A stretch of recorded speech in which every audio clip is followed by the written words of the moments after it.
La dernière fois, j'étais en train de discuter avec une personne et cette personne n'arrêtait pas de tronquer son avis pour s'aligner de mon côté, en fait, entre guillemets. Et c'est là que je me suis vraiment aperçu de mon fonctionnement à moi qui était précisément le même. C'est-à-dire qu'à la base, je suis quelqu'un qui va totalement se nier lui-même pour pouvoir s'aligner du côté de la vie des autres. C'est pour ça que j'ai voulu faire cette vidéo. C'était pour un peu démêler tous ces nœuds et y voir un peu plus clair dans ce mode de fonctionnement extrême qu'ont les gens à vouloir absolument s'accorder avec les autres. Donc voilà, c'est parti. Je vais voir un peu de quoi il en retourne, sachant que j'ai déjà un peu réfléchi à la question. C'est-à-dire que je pourrais voir ça d'énormément de points de vue différents, d'énormément de niveaux de conscience différents. Mais celui qui me vient maintenant, c'est un peu l'intégration dans le groupe et la négation de soi. Donc ce sont deux choses totalement différentes, mais qui sont vraiment totalement liées. En ce qui concerne la négation de soi, c'est le fait de ne pas vraiment, ou ne pas même du tout être à l'aise avec le fait d'être un être individuel et séparé du reste du monde. La plupart des gens dans le spirituel se fondent et basent leur pratique sur le fait que quasiment tout ça est une illusion, la réalité est une illusion, qu'on est tous un, qu'on est tous amour, peu importe le système de croyance qu'ils ont par derrière. Donc pour moi, ça c'est vrai sur un certain niveau de regard, mais ça n'est pas vrai dans la matière.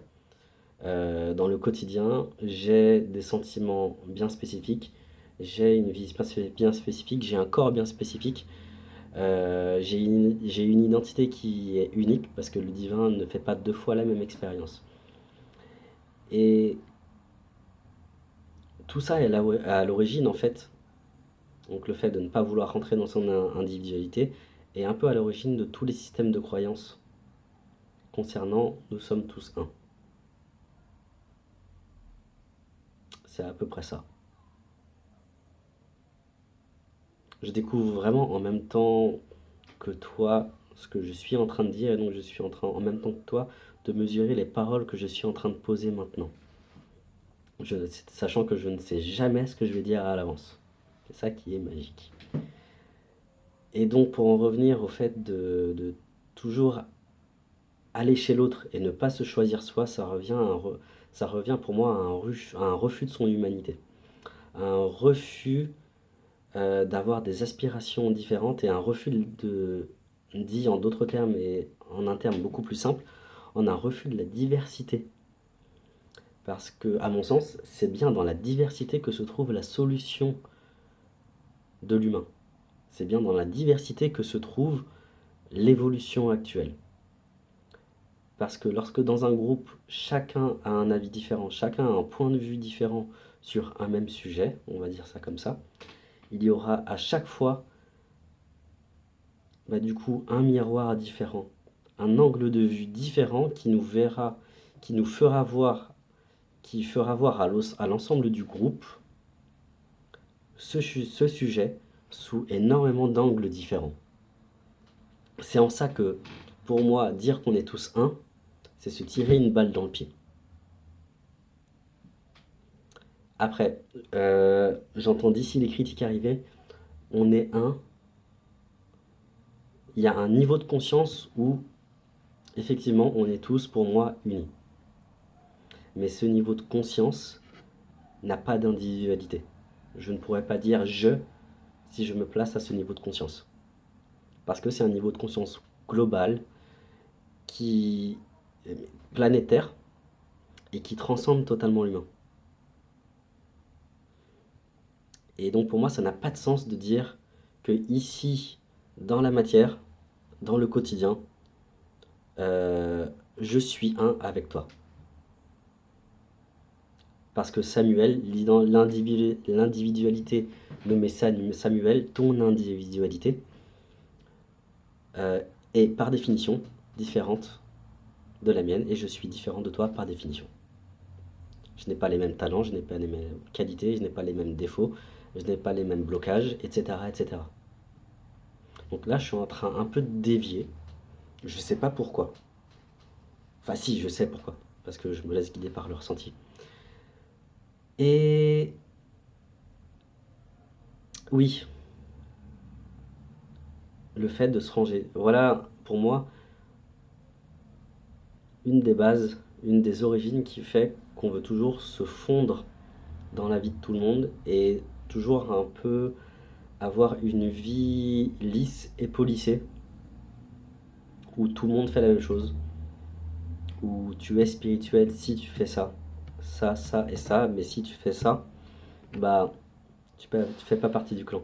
Et tout ça, ça pousse les gens à faire, à devenir des clones. Alors qu'à mon sens, l'évolution, encore une fois, c'est la diversité. C'est, dit en d'autres termes, on a peut-être le même but, évidemment, mais on n'a absolument pas le même chemin. On n'a pas les mêmes ressources, on n'a pas les mêmes outils, on part pas du même endroit. On a des familles différentes, on a un parcours différent. Et ça, énormément de gens l'oublient. Même moi. À commencer par moi. Parce que c'est sur cette problématique que je travaille et c'est bien pour ça que je fais cette vidéo. C'est pour un peu tirer au clair tout ça. L'autre fait que moi j'ai encore des difficultés à poser mon avis,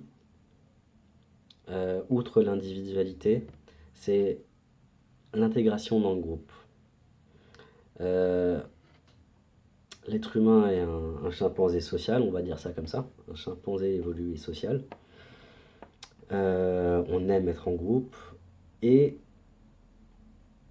en fait, être séparé du groupe, ça nous ramène à la blessure originelle. En gros, ce que j'appelle moi, donc la blessure originelle, comme je viens de le dire, euh, ça grode en fait la séparation d'avec l'unité. Et ça, personne ne peut le gérer. Aucun être humain ne peut gérer ça parce qu'on est tous câblés. Notre pierre d'achoppement, c'est celle-là. C'est la séparation avec l'unité. Et donc, quel rapport avec le fait de se placer toujours de la vie, de ne jamais se choisir soi, mais choisir la vie de l'autre? C'est simplement que tant qu'on est assujetti à ce genre de blocage, à ce genre de structure qui fait qu'on ne supporte pas, qu'on ne peut pas gérer consciemment, parce que ça nous ferait péter un câble, le fait d'être rejeté du groupe, tant qu'on ne s'autosuffit pas au niveau amour de soi, c'est-à-dire que s'autosuffire en tant qu'amour, s'autosuffire avec l'amour de soi, ça veut dire que je dise de la merde ou que je dise des choses merveilleuses, je sois ok avec ça. Et au-delà de tout ça, c'est que je dise de la merde ou que je dise des choses merveilleuses, il y aura toujours des gens qui vont aimer, il y aura toujours des gens neutres, il y aura toujours des gens qui vont détester. Et ça, la plupart d'entre nous, on ne supporte pas ça. Parce qu'on veut absolument notre dose d'amour. Et notre dose d'amour, ça se fait dans l'humain par le relationnel. Ça se fait par la relation avec la famille, par les liens amicaux, par les liens amoureux, par le sexe. Et ça équivaut aussi pour les liens destructeurs d'ailleurs, c'est l'info qui passe. C'est que qu'on aime quelqu'un ou qu'on le déteste, c'est la même énergie polarisée, soit en positif, soit en négatif. Tout à l'heure, j'ai une cliente qui, par rapport, donc c'était vraiment très sommaire, mais par rapport à sa mère, lui en voulait. Donc ça, c'est dans la famille de la haine, on va dire ça comme ça. C'était la première chose qui est sortie, était claire, nette et précise dans son système. C'était une manière pour elle de lui prouver son amour. Donc, ce qui veut dire que si la perversion, au sens large du terme, ou le fait d'en vouloir à quelqu'un, c'est une manière de prouver son amour, ça veut dire que c'est exactement la même énergie que prouver son affection. C'est exactement la même chose, exprimée de manière totalement différente. Tout ça pour en revenir, oui, au fait de... Oui, personne ne supporte d'être séparé du groupe. L'homme n'est pas un loup pour l'homme, l'homme est un chimpanzé pour l'homme. On ne peut pas pour le moment, dans notre état actuel d'évolution, on n'est pas capable de faire sans les liens sociaux. Parce que c'est un facteur d'évolution énorme. Et donc, je reviens totalement au départ de mon monologue devant cette caméra. Oui, concernant les liens sociaux, donc on se rangera toujours du côté de la majorité. Sauf quelques exceptions qui, eux, ont déjà intégré l'énergie de s'autosuffire au niveau amour de soi. Il n'y en a pas beaucoup. Tout le reste, on est en mode mouton. Dit comme ça, c'est un peu plus clair. Et donc, pour transcender tout ça, ça je l'ai dit tout à l'heure, c'est accepter de dire de la merde comme de dire des choses merveilleuses, et accepter les 3 types de réactions. Adorer, les gens qui nous adorent, qui adorent ce qu'on dit, qui adorent ce qu'on fait, les gens qui sont neutres, donc en gros que tu dises de la merde ou que tu dises des choses merveilleuses, ils s'en foutent, ou alors les gens qui vont détester ce que tu dis, ce que tu fais. Et ça, en fait, pour gérer ça, pour commencer à gérer ça, il faut commencer à se placer, à placer son individualité quelque part. Donc placer son individualité, ça veut dire placer qui je suis dans ce que je dis, donc dans ce que je pense, dans ce que je dis aux autres et dans ce que je fais avec les autres. Et assumer ses choix. Ça a l'air simple dit comme ça, mais c'est pas facile. En tout cas, moi, je sens que je suis pas du tout au clair avec ça parce que j'ai tendance justement à vouloir me fondre dans l'infiniment grand et ne pas rentrer dans mon individualité, dans mon individualité, pardon. Et donc ça fout la gerbe, quoi. Ça fout clairement la gerbe de devoir se dire que oui, j'ai un avis qui sera différent du tien, que toi tu ne vas pas forcément être d'accord avec ce que je dis dans cette vidéo, que l'autre personne d'à côté va être totalement neutre, qu'elle va se dire que ça lui parle pas, et l'autre d'à côté qui va dire mon Dieu, ce type est merveilleux, ce qu'il dit est merveilleux, ça me parle.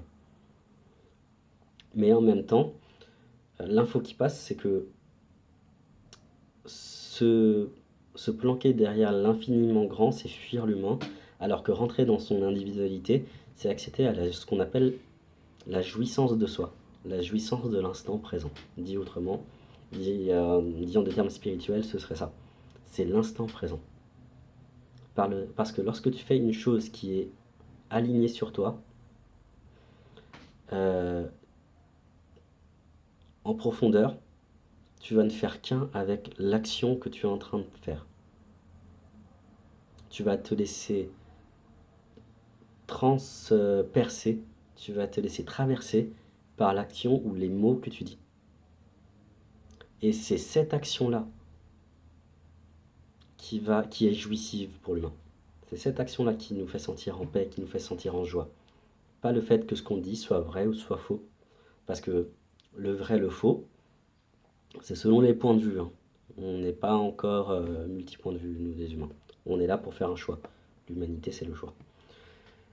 Donc voilà à peu près ce qui, j'ai l'impression, gravite autour de ça. Moi, ça m'a bien aidé de blablater devant cette caméra. Je sais pas s'il y a d'autres trucs à dire concernant le fait de se choisir soi en priorité. Peut-être que je referai une vidéo, peut-être que je vais monter celle-là pour faire plusieurs montages si j'ai d'autres choses à dire, mais ça m'étonnerait. Donc voilà, merci d'avoir regardé cette vidéo. N'hésite pas à la partager sur les réseaux sociaux, tout ça, si elle te parle. Si tu as des commentaires à faire, si tu as un témoignage ou si tu es d'accord, si tu n'es pas d'accord, n'hésite pas à le marquer en bas de la vidéo avec un commentaire. Et voilà, passe une bonne journée, salut.